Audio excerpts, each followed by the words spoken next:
Bom, pessoal, vamos lá. Agora nós iremos falar sobre a política de saúde mental. Dentro da política de saúde mental, nós vamos ver algumas conferências que aconteceram, tá? Para que se chegasse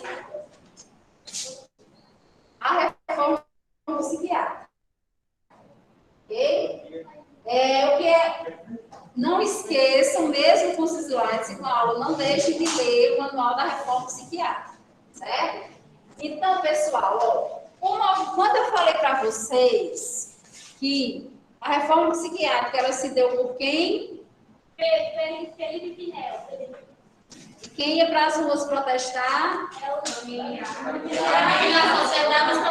Ótimo, tá? Então, foi o que aconteceu. Esse movimento que as pessoas iam para as ruas protestar, ele recebeu o nome de Movimento dos Trabalhadores em Saúde Mental. E tem essa sigla, MTSM, tá? Então, o Movimento dos Trabalhadores em Saúde Mental foi o que despertou a questão da reforma psiquiátrica juntamente com as ideias de Felipe Pinel, ok? Então, as pessoas, eles passam a protagonizar e a construir, a partir desse período, a denúncia da violência dos manicômios, da mercantilização da loucura, da hegemonia de uma rede privada de assistência e a construir coletivamente uma crítica ao chamado saber psiquiátrico e ao modelo hospitalocêntrico da assistência dos pacientes com transtorno mental. O que é que acontece? Além dos pacientes eles serem maltratados, eles serem tratados de forma desumana, existia também o mercado, tá? Com relação a pessoas que eram trancafiadas nesses manicômios e que eles não tinham nenhum problema mental. Ok? O que era que acontecia? As famílias muito abastadas, né, muito ricas, quando queriam que alguns dos seus parentes fossem diagnosticados como loucos, como doentes mentais, elas pagavam a essas clínicas, a esses manicômios, para darem um laudo psiquiátrico de transtorno mental, de doentes mentais para essas pessoas, e elas ficavam lá trancafiadas, certo? Então, além dos maus tratos, existia também esse mercado de pacientes com transtornos mentais que não tinham, eram diagnosticados porque eles recebiam financeiramente por isso, certo? Então, mais uma coisa, mais um motivo para que o movimento fosse deflagrado, tá? Aí, o que é que acontece? Aqui na política, né, em 78 a 91, nós temos aí a questão de Paulo Delgado, né, que a política ela tem que falar dentro da reforma psiquiátrica de Paulo Delgado, tá certo?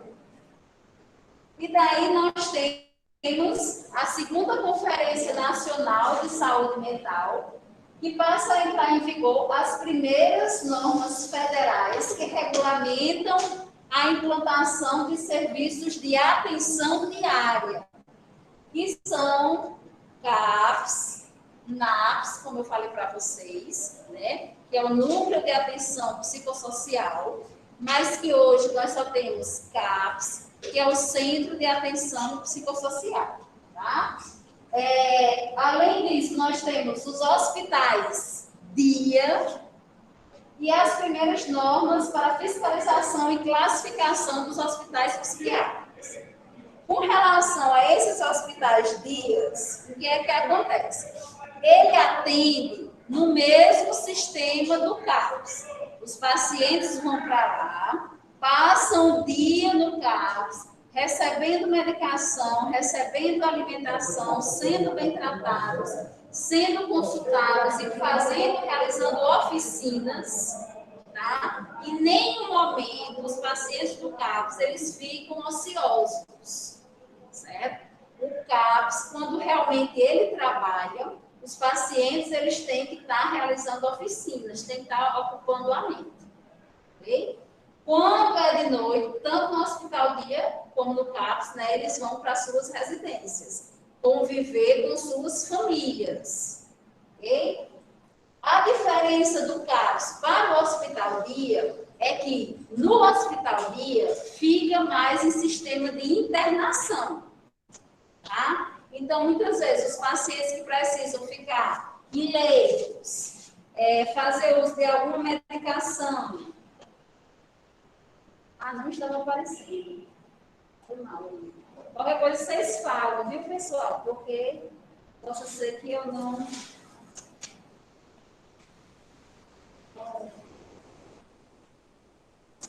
Vocês estão vendo tudo agora, tá tranquilo, né? Qualquer coisa podem falar. Certo? Então, o que é que acontece? Então, pacientes que precisam estar no leito, fazer uso de alguma medicação, como por exemplo, às vezes o paciente, quando ele volta do hospital psiquiátrico, ele sempre vem com uma contrarreferência. Já tivemos casos que a contrarreferência era logicamente, das medicações psiquiátricas, mas que lá no hospital psiquiátrico, essa paciente desenvolveu desidratação, tá? E daí a contrarreferência vinha para que essa paciente ela fosse internada no hospital geral, porque lá nós só temos hospital geral.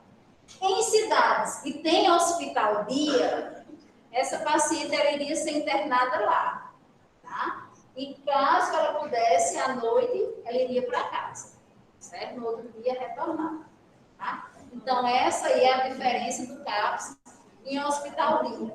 Não são todas as cidades que dispõem do hospital dia, certo? Mas do CAPS, de acordo com a reforma psiquiátrica, toda cidade tinha que ter um CAPS. Infelizmente, ainda não é nossa realidade, né? Nós temos várias cidades aqui, vizinhas, que não têm CAPS, certo? Como Mari, Baixio, Palmirim, não tem CAPS. Tá? Na cidade de vocês todos têm? Na minha tem. Não, só tem CAPS. Dois,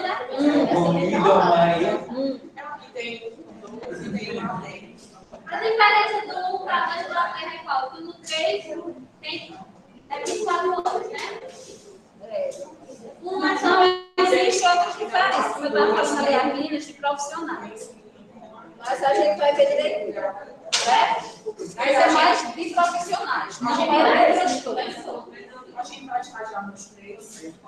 Não, na realidade, o estágio de vocês é aqui no IPOL. Tá? A preceptora é a enfermeira do CAPS 2. Uma pessoa maravilhosa. Vocês vão adorar. Aí ela leva vocês para conhecer os demais. O CAPS infantil, o CAPS AD, a residência terapêutica, a UAT. Mas vocês ficam mais tempo no CAPS 2. Mas conhecem. Aqui tem todos. Aqui não tem 3.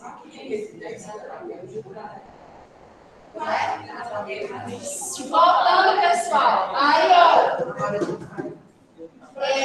Somente em 2001, bora lá, após 12 anos de tramitação no Congresso Nacional, que a Lei de Paulo Delgado é sancionada no país. Né? Que a gente já viu que o projeto de lei, né, que foi de Paulo Delgado, recebeu a lei, o número de lei 10.216.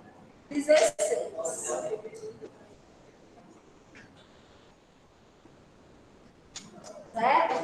Aí, pessoal, dentro do processo de desinstitucionalização que nós vimos, tá? O manual, ele também vai falar nesse processo de desinstitucionalização. E é dentro do processo de desinstitucionalização que acontece o quê? fechamento dos hospitais psiquiátricos, abertura das instituições extra-hospitalares. Tudo que eu vou dar com relação à política e à reforma psiquiátrica na prova, vocês já vão saber, né? Que eu já estou repetindo 200 vezes, né? Aí, o que é que acontece? Dentro do processo de desinstitucionalização, aconteceu, né, esse fechamento, e esse fechamento, ele ocorria através do PENASH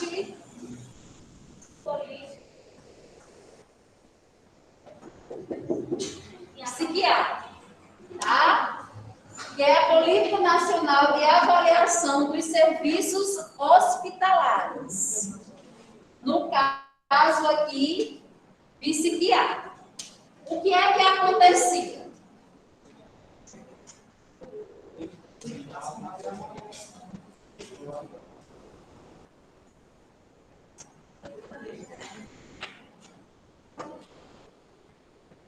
O que é que acontecia?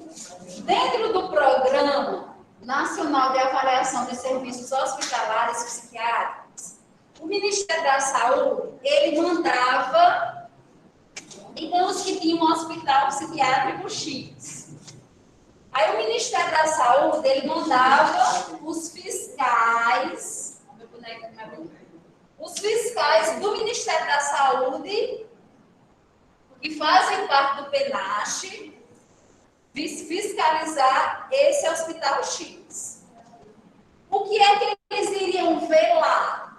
A questão, se os pacientes estavam sendo bem tratados, se a questão da rotatividade dos pacientes estava acontecendo, né? Porque se estava havendo uma rotatividade, é porque pacientes estavam saindo atendidos, estavam bem, né? E outros estavam retornando, ou outros estavam entrando. Certo?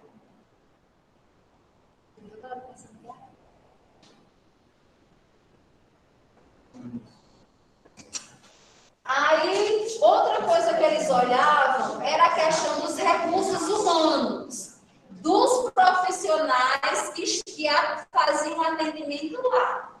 Tá certo? E outra coisa era com relação à estrutura do hospital. Tudo isso era visto. Então, o que é que acontece? Se o hospital estava bom, continuava-se aberto. Tá? Podia ser que eles perdessem alguns percentuais aí financeiros, porque a gente viu que é até 20%.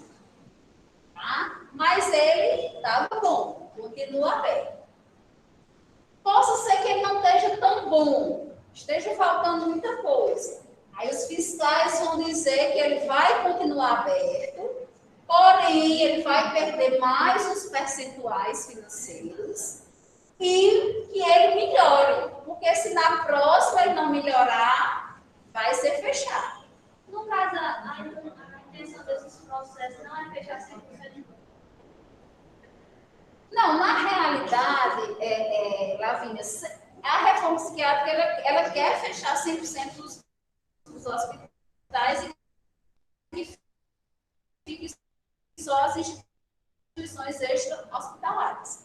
A proposta desde Paulo Delgado é o quê? Fechar gradativamente, fechar aos poucos, certo? Por quê? Porque enquanto se fecha, vai abrindo os outros serviços. Quer dizer, se aqui na nossa região só tinha o CAPS do Icó. Então, se já tivesse fechado muito tempo o Santa Teresa, que era a nossa referência, o CAPS só do Icó iria suprir toda a necessidade de todas essas cidades? Não iria. Né? Porque veja que hoje, que nós já temos CAPS em Lavras, em Serra, em Oroz. Oroz tem? Oroz tem. Já não supre o CAPS daqui, há necessidade, muitas vezes quando a gente precisa de um psiquiatra, porque todas essas publicidades é do tipo CAPS 1, que não obrigatoriamente precisa de um psiquiatra. Certo? Então, veja se não tivesse esses, como era que estava aqui, como era que ia atender esses pacientes. Aí o que é que acontece? Iria mais gente para o hospital psiquiátrico. certo?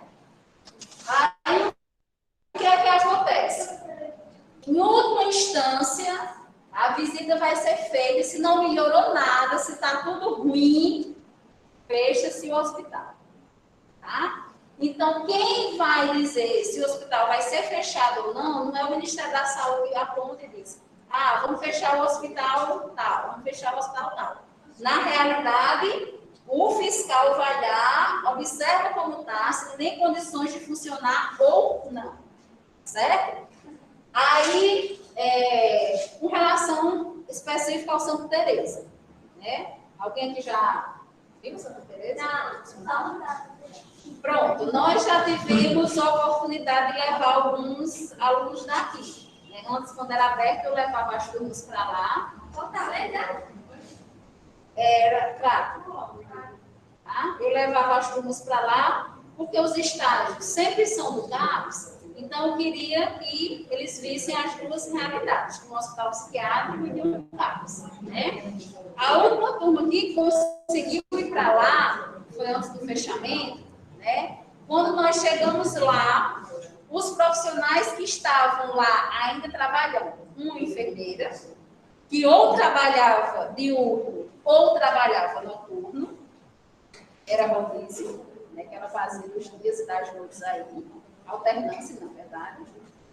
Uma psiquiatra, que vinha uma vez na semana. Então, você imagine o que é que um psiquiatra, psiquiatra não, psicólogo. O que é que o psicólogo faz vindo uma vez na semana para atender 200 pacientes que ainda estavam lá. Em quanto tempo ele ia ver um outro? Né? Fazia, não supria a necessidade.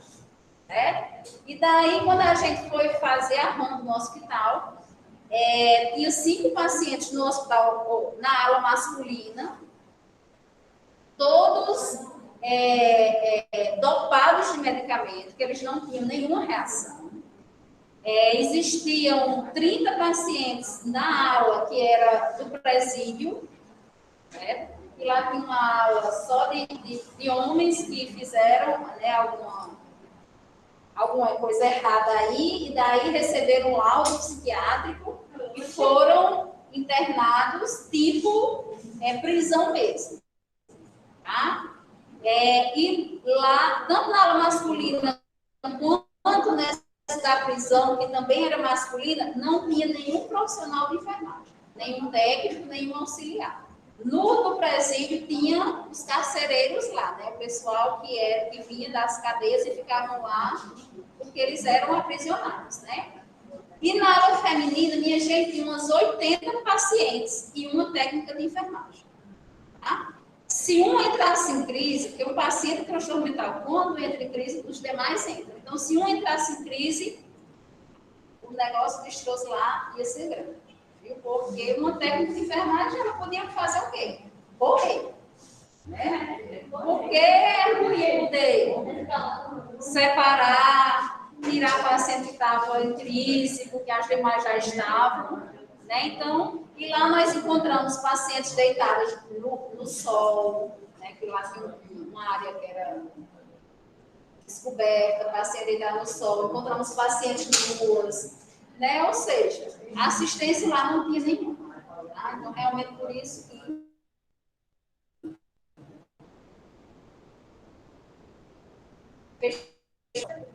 falamos com a enfermeira, né, que ela não conhecia nenhuma enfermeira das estratégias de saúde da família. Nenhum dos profissionais, nenhum dos enfermeiros das estratégias de saúde da família, ela não conhecia. E muitas das estratégias encaminhavam os pacientes para lá. Então, a gente imagina, como é que está essa ligação? Se no próprio município ninguém se conhece, né? Por isso que quando a gente ligava para lá, de Lavras para lá, nunca tinha vaga. A gente mandava o paciente com referência, mas nunca tinha vaga. Por quê? Porque não há um diálogo entre o hospital e os demais serviços que caminham para lá. Ok? Então, aqui, ó, o PNASH, né, aqui explica tudo o que a gente já falou. Né? Eles vão, investigam no hospital. Certo? Avaliam as funções do hospital. E eles avaliam, pessoal, nessas 4 funções. dá boa qualidade, mantém o hospital, só que perde alguma porcentagem. Certo? A qualidade da suficiente, eles também perdem alguma porcentagem. E tem que melhorar com relação a essa insuficiência. Tá? Precisam de adequações e devem receber vistoria, revistoria. Então, o que é que acontece? Aqui ele perde mais porcentagens e realmente ele tem um prazo para melhorar. Caso ele não melhore, o hospital ele é descredenciado, que aí é quando o hospital psiquiátrico ele é fechado.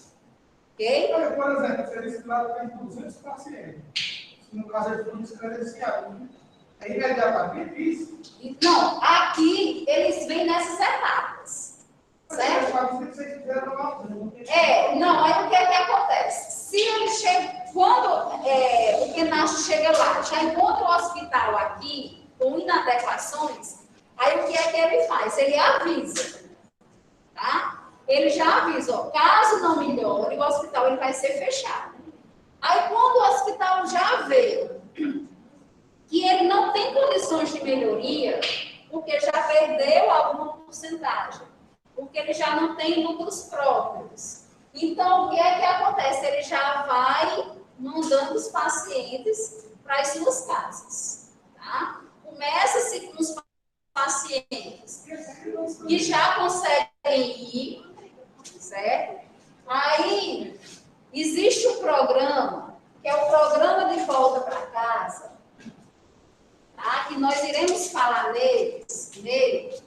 E esse programa, ele é feito para os pacientes com internação psiquiátrica há mais de 2 anos, para que eles voltem para casa, tá? Quando o hospital ele já está desse jeito, então, se eles vão procurando, né, os municípios das pessoas que moram, onde as pessoas moram, se no município já tiver esse programa, eles já jogam o paciente nesse programa, que ele já vai sair do hospital.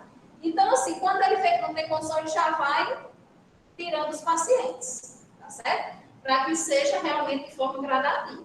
Porque eles dão um período aqui. Pode ser de 6 meses, pode ser de 1 ano, para que o hospital melhore, tá certo? Mas chegou a fechar. Se ainda tiver paciente, aí o paciente realmente tem que voltar para casa. Tá?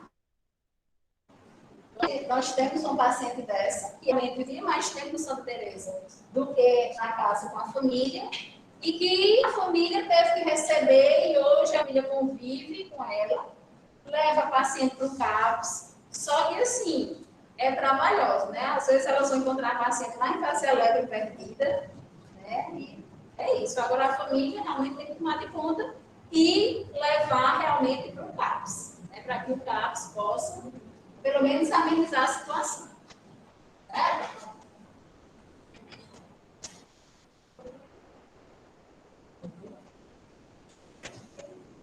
É lá no Santa Teresa, que era no CRA. Acho que é isso também que eu posso explicar, né?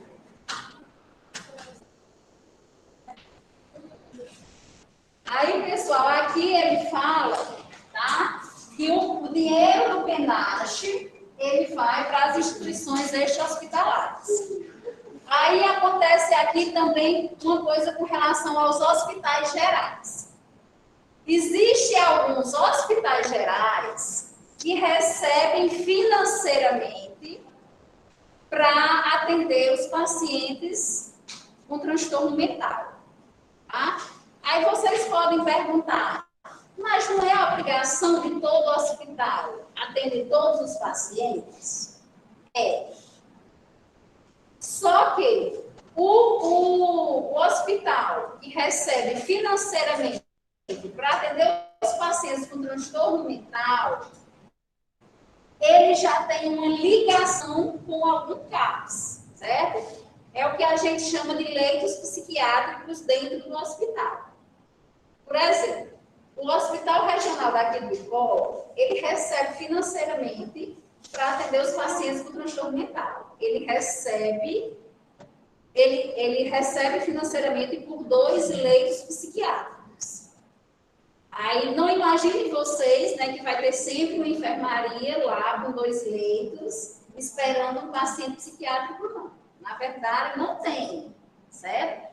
Mas o paciente que chega lá, ele forma logo ao CAPS.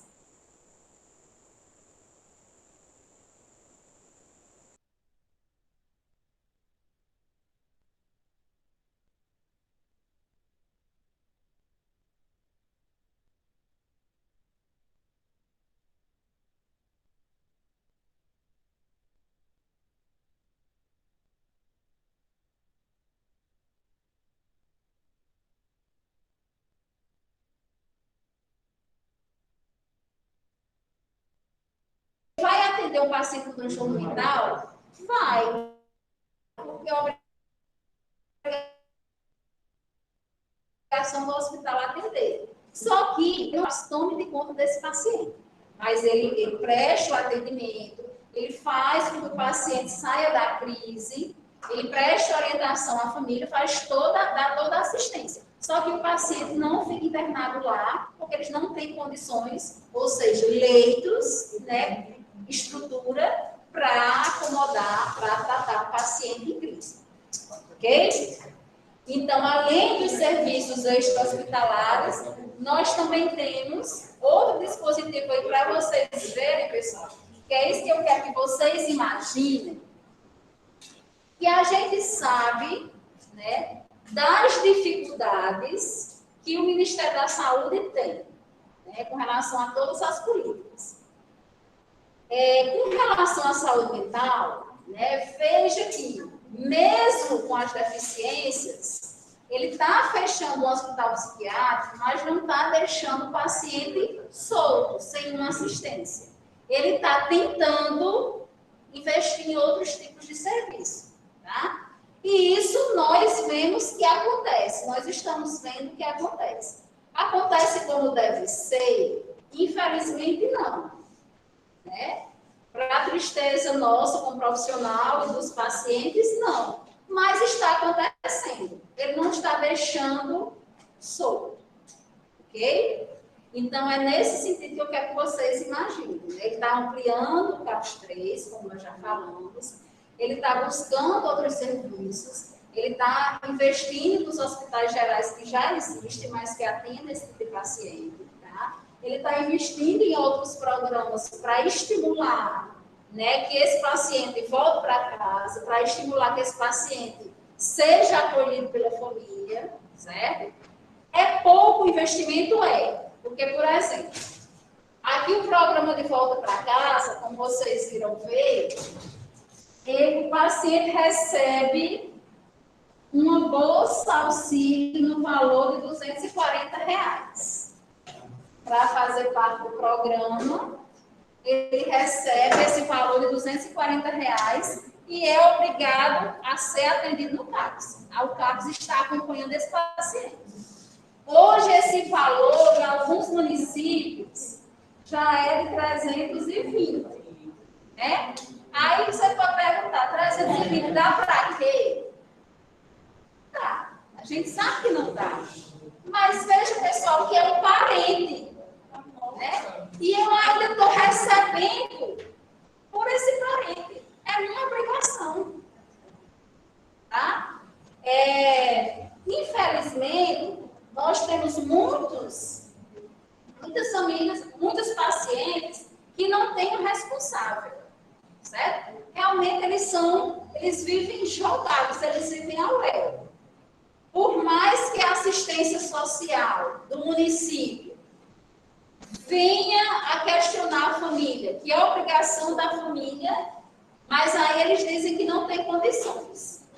A assistência social leva essa família ao fórum e o juiz obriga essa família a cuidar desse paciente, tá? Mas a família ela mostra que não tem condições de cuidar dele. Então a justiça não tem mais o que fazer, certo? Porque ela já obriga. Mas a família consegue provar, porque, por exemplo, se Se é um pai e uma mãe idoso, vai cuidar do paciente com transtorno mental? Eles não têm condição. Né? Aí procura-se outros. Então, a justiça ela fica procurando outro parente que possa cuidar dessa pessoa. Ou um vizinho. Então, nós temos casos de vizinhos que são responsáveis pelo paciente.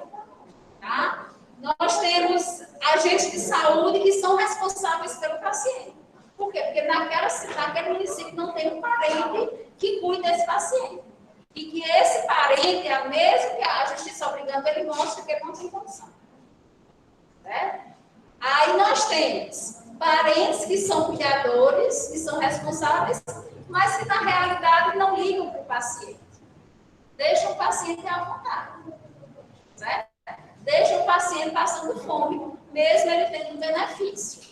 Tá? Deixa o paciente sem a medicação, mesmo ele tendo um benefício. Aí, ó, como eu falei para vocês, né, porque é que nós criamos, porque vocês vão ver que dentro do CAPS, o CAPS tem a autonomia de criar normas, e daí por que é que nós criamos a norma de que o responsável dos pacientes que tinha que vir pegar a medicação? Porque muitas vezes, ó, pega um feriado prolongado aí de carnaval, que tem CAPS, que tem municípios que juntam a semana toda, e o paciente pega essa medicação. Se a gente obriga que o responsável venha a pegar, então a responsabilidade do que acontecer com o paciente com relação a essa medicação vai ser do responsável.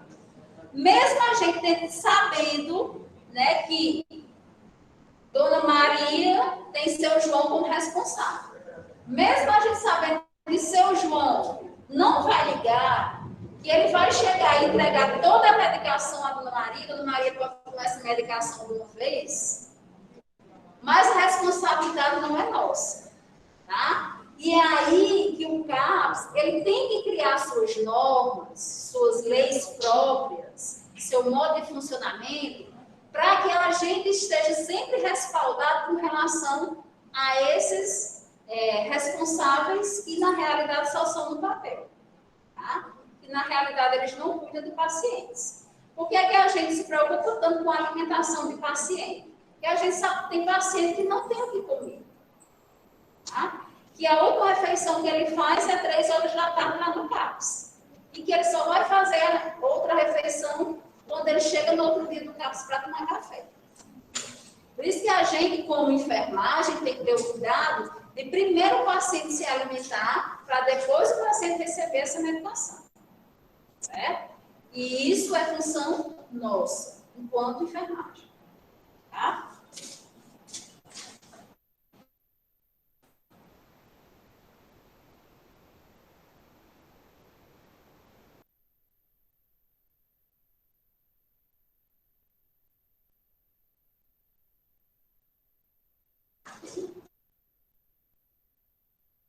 A inclusão social.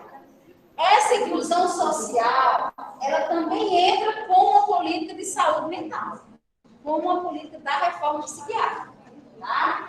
Aqui, pessoal, a gente escuta muito falar, né? Inclusão social, todos inclusão social. Hoje eu estava até lendo aqui uma notícia aqui que apareceu no Facebook, que o Ministério da Educação estava falando que crianças especiais, você viu? Que crianças especiais atrapalham na educação de outros. Tá? Aí ele contradiz a inclusão social. Né? Na questão dos pacientes com transtorno mental, a inclusão social ela tem que acontecer. Quem deve fazer essa inclusão social? Nós, profissionais e a família. Certo? Então, por isso, pessoal, que a gente está sempre levando os pacientes do CAPS aonde a gente consegue levar. A gente vai levar todos os pacientes? Não, porque paciente em crise, a gente não pode levar. Certo? A gente leva os pacientes que estão controlados, que estão em estado de manutenção. Então, a gente, no município, né, todo município geralmente tem aqueles eventos, né? Evento do idoso, carnaval, né, essas datas comemorativas. Então, a gente está sempre incluindo o paciente nessas festas que o município promove. Tá? Uma certa vez lá em Lavras tinha um circo e nós levamos os pacientes para o circo. Tá? Então, assim, ninguém ficou perto da gente, né? Mas os pacientes estavam lá no circo. Né? Nós tínhamos uma fisioterapeuta que ela fazia atividades com os pacientes do CAPS na praça. Tá? E, pessoal, a comunidade lá já estava tão acostumada, né? O pessoal caminhava na praça, que eles começaram a se juntar com os pacientes do CAPS e faziam as atividades junto com a fisioterapeuta e os pacientes do CAPS. Então, esse processo de inclusão, ele tem que acontecer, ele tem que começar por nós profissionais, tá? Porque é o processo de ressocialização. Quando a gente faz esse processo de inclusão social, a gente precisa, ao mesmo tempo, trabalhar a população. Em que sentido? Do preconceito. Então, nós já fizemos palestras em escolas, mostrando, né, a questão da importância da inclusão do paciente do CAPS, já falamos em transtornos, né? Já tivemos alguns feedbacks, como, por exemplo, uma mãe que chegou lá porque o filho que escutou a palestra na escola disse que o CAPS não era local só de gente com transtorno mental, mas de toda pessoa que está em sofrimento psíquico. Tá? Então, outra coisa que a gente tem que desmistificar, pessoal, é que lá no CAPS não só vai paciente com diagnóstico de transtorno mental, não. Se eu, que não tenho transtorno mental, pelo menos não sou diagnosticada, né? Estou quase sendo, mas ainda estou escapando. Mas que estou precisando de uma consulta com um psicólogo. Eu vou para o CAPS, eu posso ir para o CAPS. Tá? Se estou precisando, estou com algum sofrimento psíquico por alguma coisa, mas não tenho transtorno mental, eu posso sim passar no psiquiatra. Estou com insônia, posso sim ir lá no psiquiatra. Tá certo? E isso não quer dizer que eu tenha transtorno mental. E isso é uma coisa que a gente já desmistificou muito. Porque no início do CAPS, pelo menos lá em Lavras, muitas famílias nos procuravam para que a psicóloga fosse na casa deles, porque o filho estava precisando de uma consulta psicológica, eles não tinham condição de pagar particular, mas o filho não queria vir para o CAPS, porque se o colega deles visse, ia dizer que ele estava com transtorno mental, ia dizer que ele estava doido, como todo, né, o senso comum fala. E daí a gente não permite isso. Que ele venha, se ele vier, ele será atendido.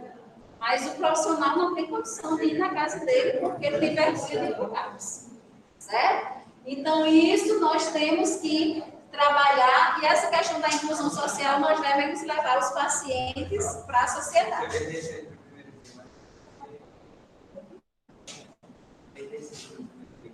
Aqui, pessoal, também dentro da inclusão social, nós temos a economia solidária.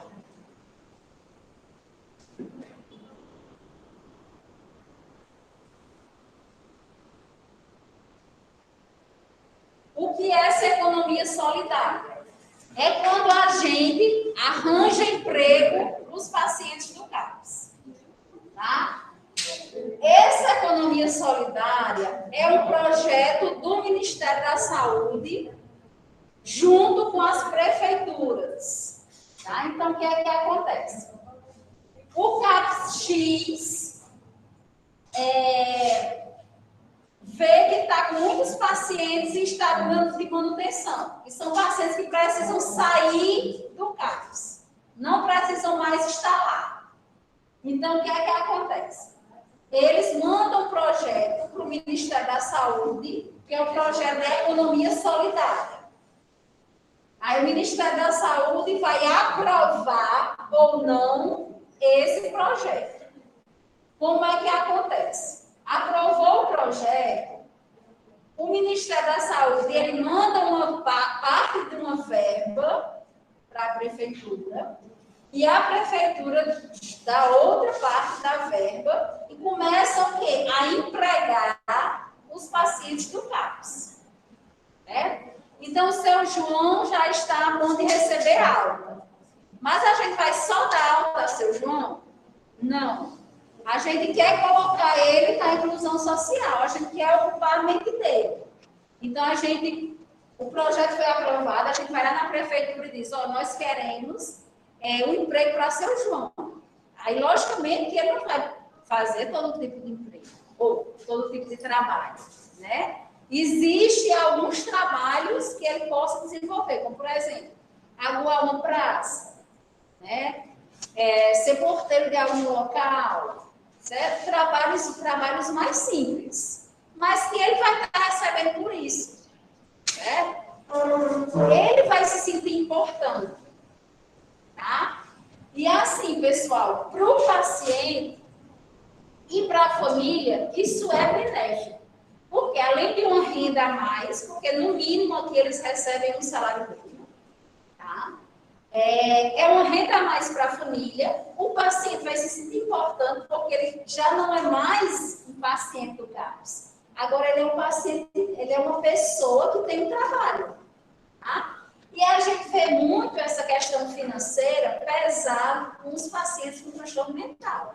Apesar da gente achar que eles não ligam para essa questão financeira, existem muitos pacientes que ligam sim. Por exemplo, às vezes a gente fez feiras culturais dentro do próprio CAPS, com material que foi feito por eles. Então, nós já tivemos pacientes que pintavam telas, e daí ele pintou várias telas. Já tivemos pacientes que faziam carrinho com lata de óleo. A gente fez até um mutirão, porque hoje ninguém usa lata de óleo, né? Há muito tempo ninguém usa lata de óleo. A gente fez até um mutirão para ver se conseguia esses latas de óleo para ele fazer esses carrinhos. Tá? Então, existem pacientes que fazem várias coisas. E a gente tem que explorar essas habilidades. E daí, vários pacientes fizeram várias coisas. A gente fez uma feira artesanal, vendeu as coisas. 50% foi para eles e 50% foi para comprar material para que eles trabalhassem. Tá? Quando eles receberam esse dinheiro, foi uma festa. Né? Teve até um paciente que disse que até que meu carro na casa dele, porque ele tinha recebido. Né? Então, assim, foi uma renda que ele levou para casa, foi ele que comprou a carne. Ele disse que na próxima feira ia até convidar a gente tudinho para comer carne na casa dele. Né?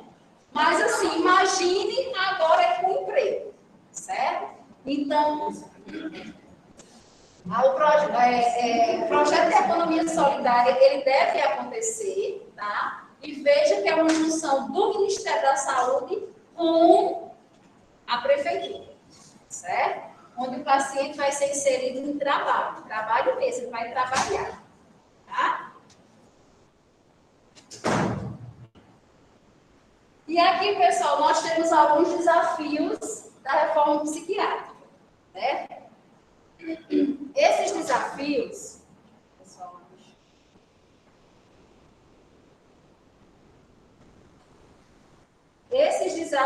eles são muitos, ok?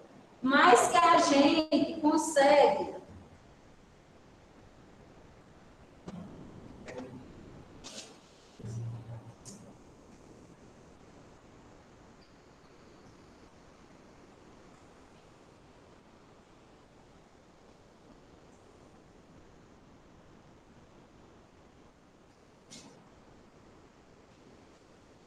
Anderson, deixa eu só responder a Anderson aqui, pessoal.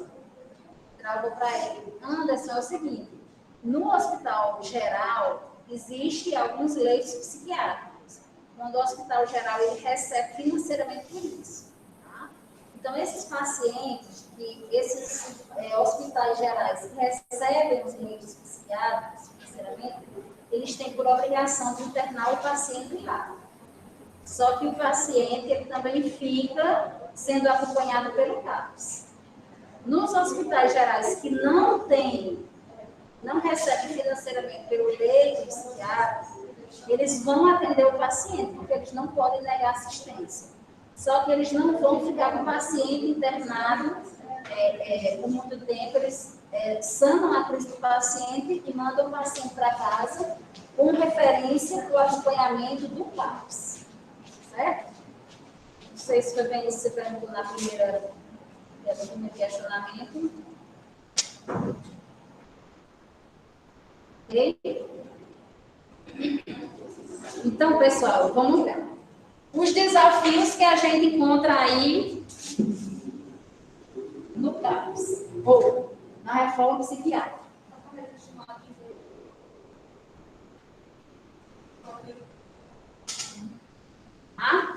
Então, aqui, ó, a questão da acessibilidade e equidade. Né? Estima-se que 3% da população necessita de cuidados contínuos em saúde mental. Isso, em função de transtornos severos e persistentes. A magnitude do problema exige uma rede de cuidados densa, diversificada e efetiva. Na realidade, esses 3%, ele vem na questão de que muitas das cidades hoje, logicamente que já aumentou, né, mas muitas das cidades hoje têm o CAPS. Os que não têm CAPS, têm o CAPS de referência. Tá? Como, por exemplo, o CAPS 2 daqui do ICOL, ele é referência para essas 7 cidades. Mesmo Lavras, Oroz e Cedro tendo CAPS tipo 1, que não é obrigado ter um psiquiatra, a referência para CAPS 2, para CAPS AD e para CAPS I, que é o infanto juvenil, é aqui no ICOL. Tá? E para as outras cidades, o Mari e Cedro, ou Mari, Baixio e Palmirim, também é aqui no ICOL. Certo? Então, essa questão dos CAPS é que eles trabalham com pacientes com transtornos graves, severos e persistentes. Os demais pacientes, por exemplo, os que estão em estado de manutenção, é aquilo que nós conversamos ontem. Deve ir para as estratégias de saúde da família, para os postos de saúde. Tá? Só que o que é que acontece? Mesmo com alguns profissionais não atendendo, nós já conseguimos a adesão de muitos postos de saúde com relação ao acompanhar o paciente do CAPS, que é o que a gente chama de matriciamento. O que é o matriciamento? É quando o CAPS trabalha junto da estratégia de saúde da família. Tá? O matriciamento é um programa, nós iremos ver quando a gente for ver os serviços, tá? Mas muitas estratégias, mesmo com ainda muita resistência dos profissionais de não atender os pacientes do CAPS no posto de saúde, na estratégia, mas nós estamos conseguindo essa adesão, tá? É por isso que o quê? Que o CAPS, ele fica mais voltado para os pacientes graves, deixando os pacientes mais a menos para a estratégia de saúde da família, tá? Então, por exemplo, nós temos pacientes que muitas vezes o psiquiatra diz: volte daqui a 3 meses.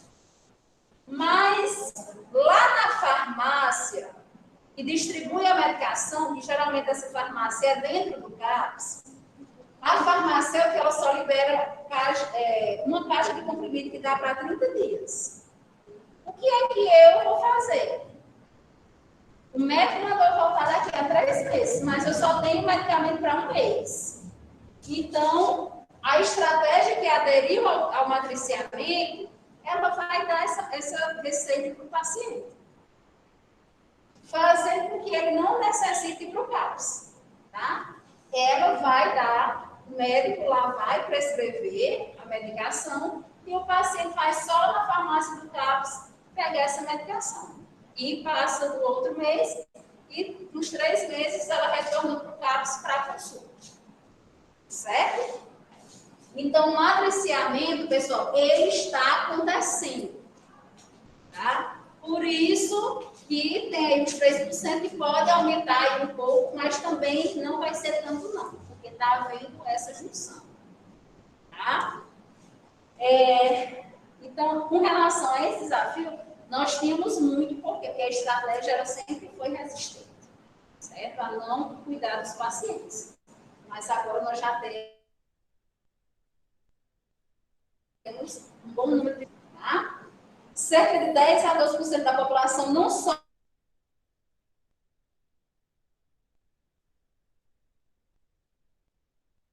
aconselhamento e grupos de orientação. Por isso, a necessidade de profissionais diversos dentro do CAPS. Porque alguém está só em sofrimento psíquico. Então, ele vai, passa só no psicólogo.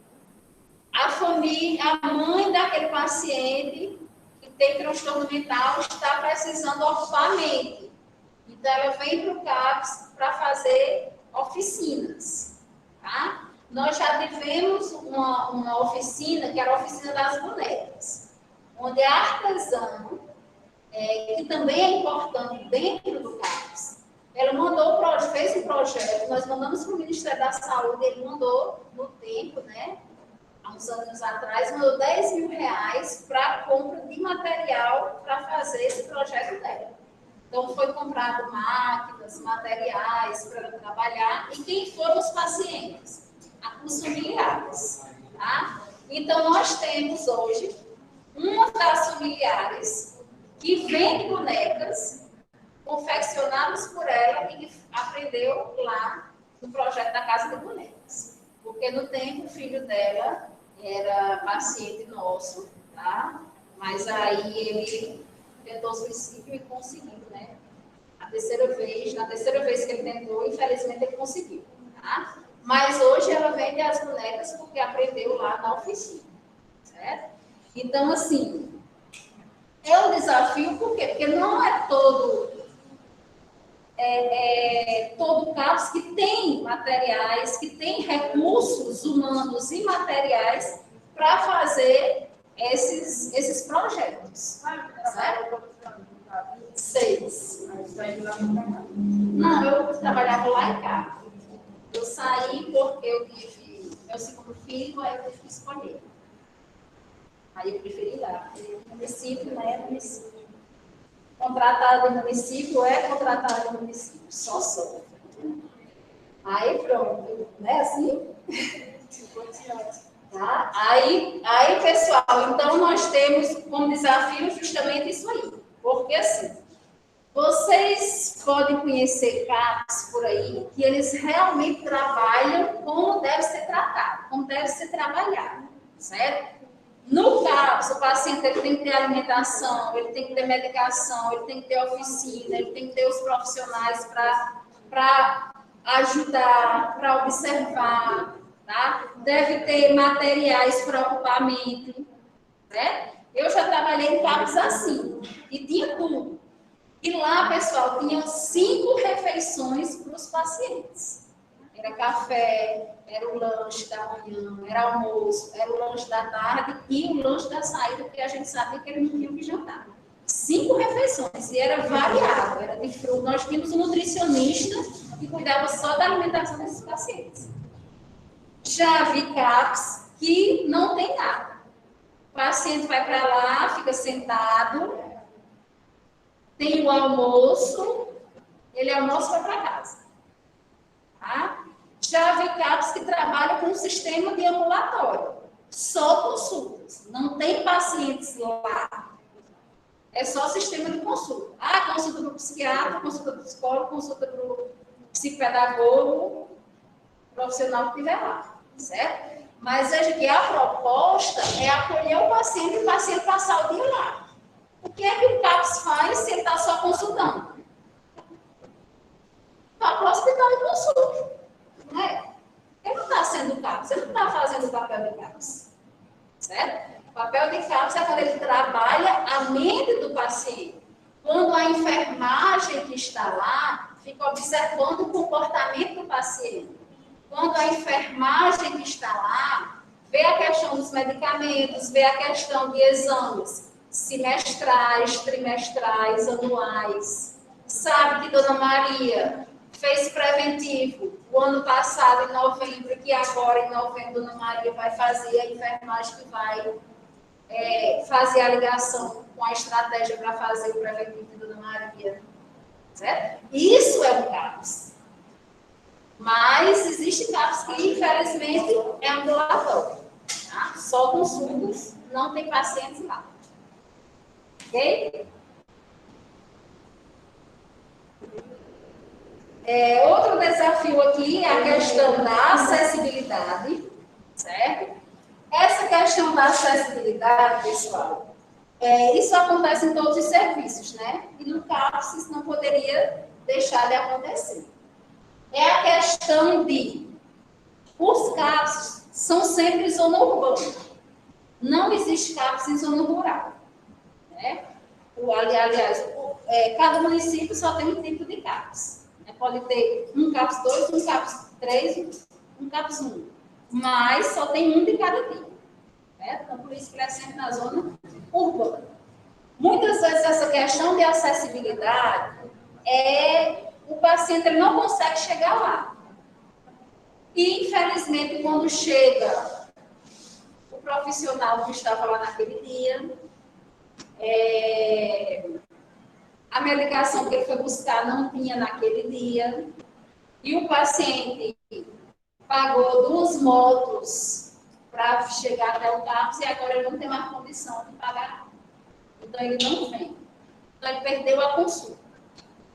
Tá? Existe, apesar de nós termos um grande número de profissionais dos CAPS que realmente funcionam, mas existe a questão de carga horária diminuída. Tá? Por exemplo, um psiquiatra é uma coisa que ainda é rara para nós. Estado, né, alguns estados, né? Então, por exemplo, tem psiquiatras que trabalham 2 vezes na semana, certo? E pronto. E o restante se vê com o que tem, tá? E assim, nós temos uma lista. Tem psicólogos que trabalham 30 horas semanais, tá? E daí nós temos uma lista. Tem pessoas que precisam ir de um município para outro, por exemplo, lá em Lavras nós tínhamos 2 vagas por semana para os pacientes virem do CAPS 2. Muitas vezes eu tinha uma lista de 15 pessoas.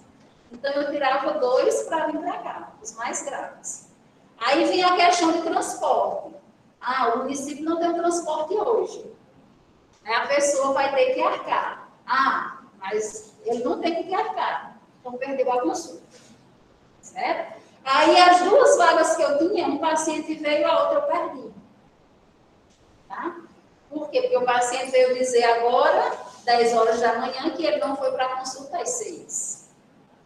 Certo? Então, assim, essa questão de acessibilidade, né, isso acontece em todos os serviços, no CAPS também. Certo? Daí a importância, pessoal, do matriciamento.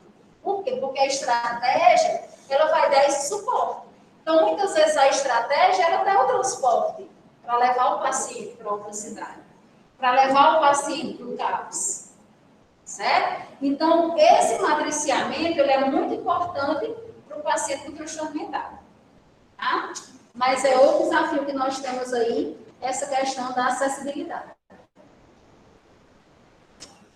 Outro desafio que nós temos aí é a questão dos profissionais que nós já vimos e dos multiplicadores, certo? Então, assim, existe a capacitação dos profissionais e todo profissional que entra, quem está lá trabalhando, deve capacitá-lo, certo?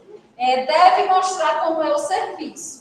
Porque, pessoal, muitas vezes nós pegamos pacientes que vêm um comportamento hoje agressivo, tá?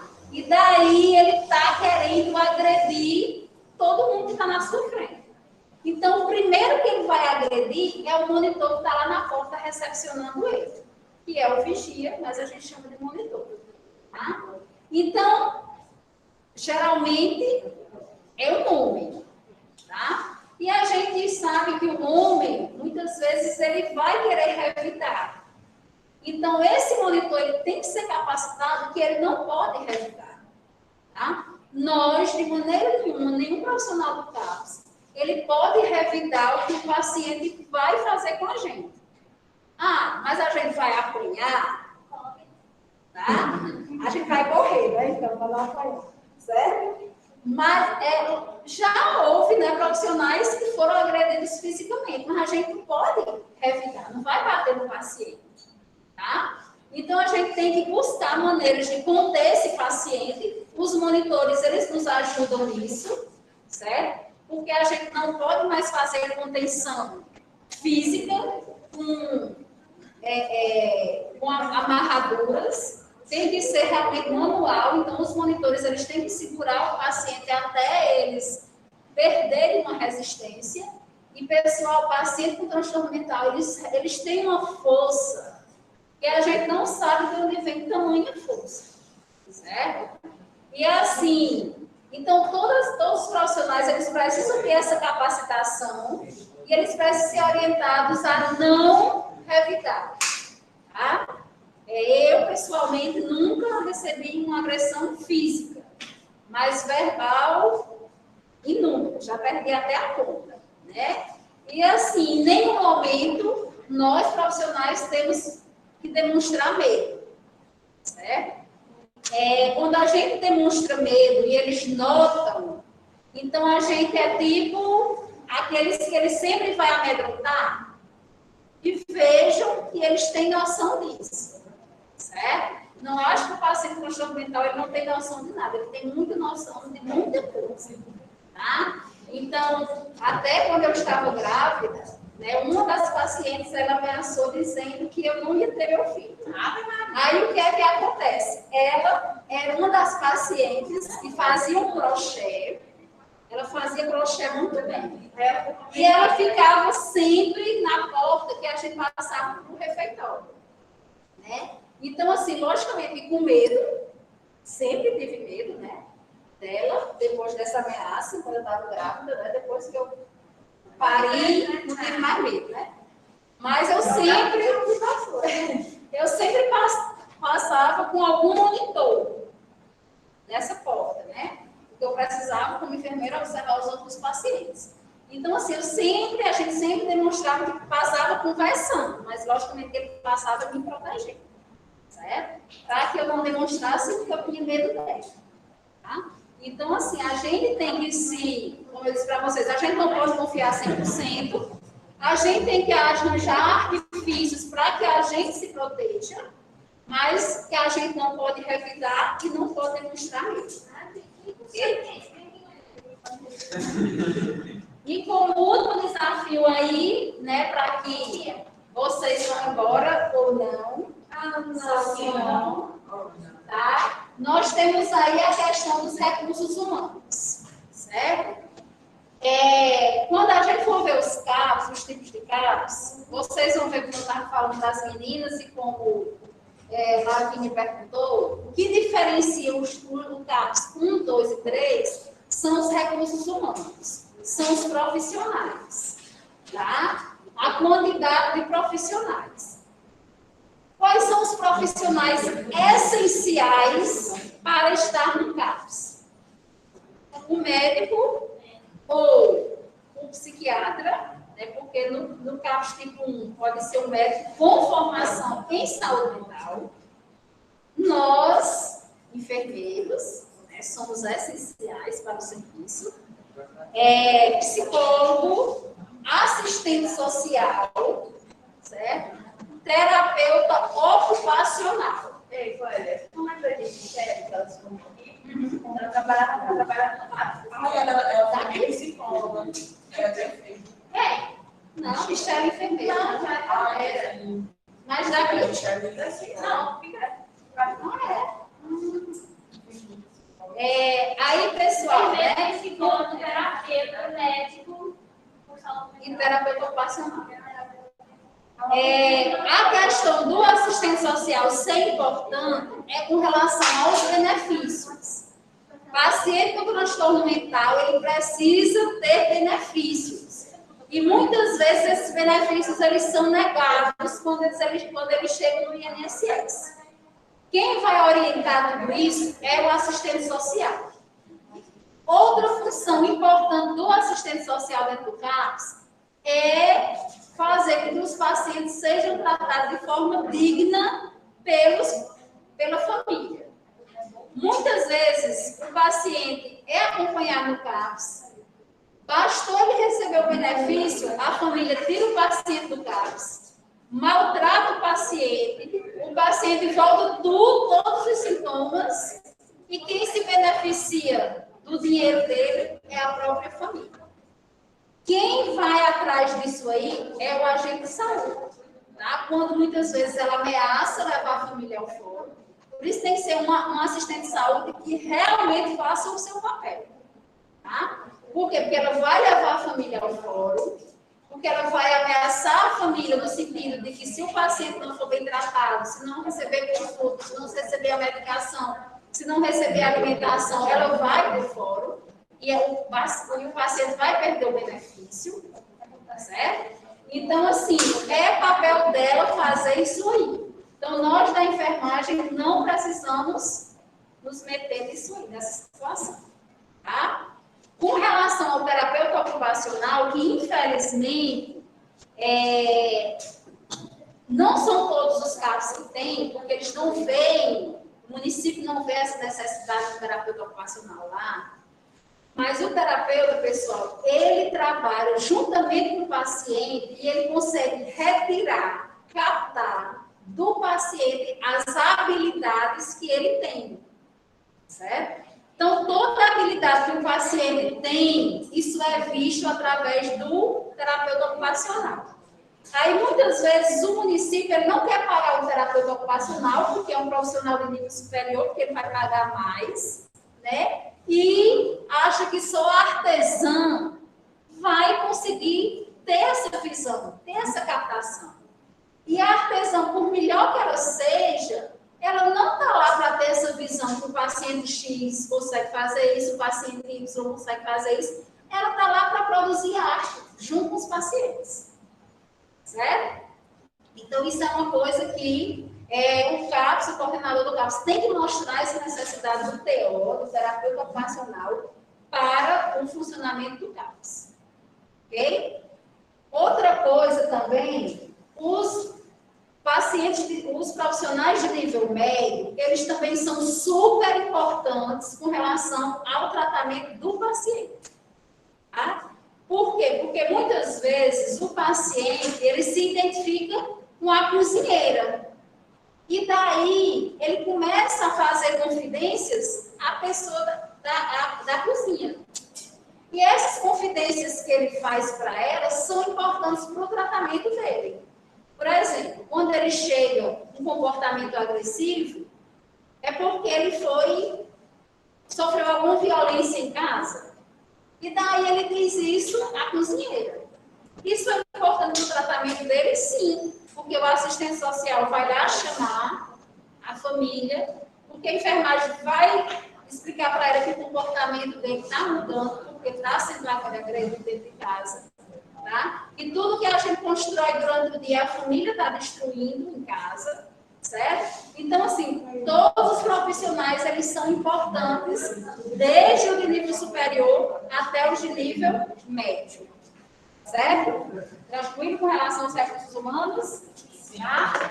E daí, pessoal, nós vamos encerrar por aqui, certo?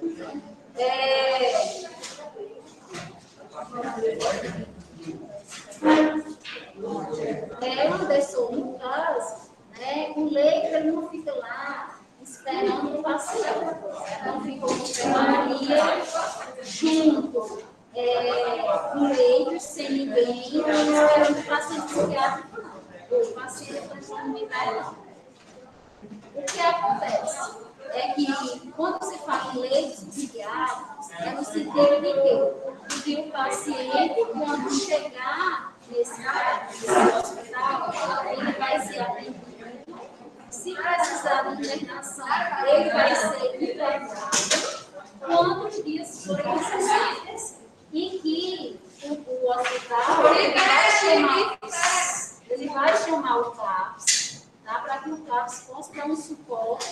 já que é o paciente com um transtorno mental.